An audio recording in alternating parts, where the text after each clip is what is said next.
कर रहे हैं, हमने किया, किसी को नहीं बख्शा और किसी को वही हम छोड़ेंगे नहीं।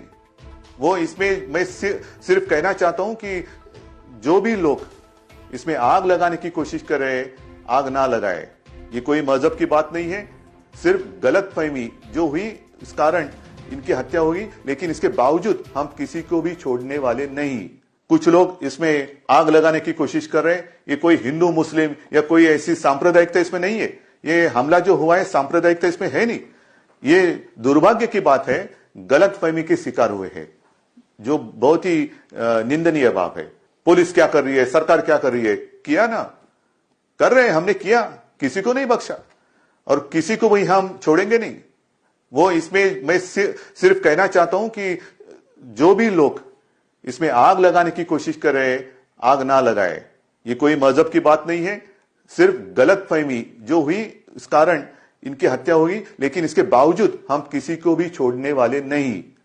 एक तो मैंने जैसे पहले कहा कि ये जो इलाका है आने जाने के लिए बहुत ही कठिन है, बहुत ही कठिन, जिसे मराठी में कहते हैं ना दुर्गम एरिया। दुर्गम मतलब आने जाने के लिए बहुत ही कठिनाई होती है और वहां जाना भी हो तो दादरा नगर हवेली से आना पड़ता है। उस रात जिस वक्त ये घटना हुई, ये जो साधु थे वो जाना चाहते थे गुजरात, उनको रोका गया। दादरा नगर हवेली जो सिलवासा वगैरह केंद्र शासित प्रदेश है, वहां सीमा पर उनको रोका गया, वहां से उनको लौटाया गया।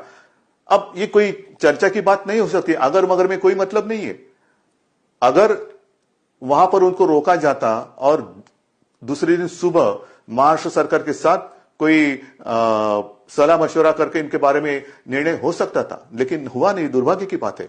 लेकिन मैं आपको वचन देता हूं, इसमें कोई भी सांप्रदायिक बात है नहीं।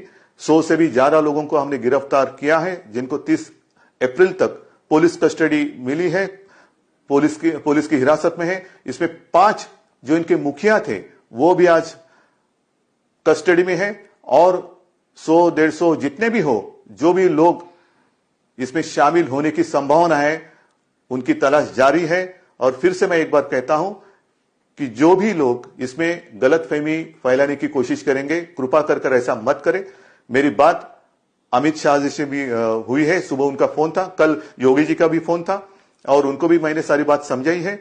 अमित भाई ने भी, उनको भी पता है कि यहां कोई अगल बगल में ऐसी कोई दूसरे सांप्रदाय या मजहब के लोग रहते नहीं है, तो इसमें सांप्रदायिकता की बात है ही नहीं।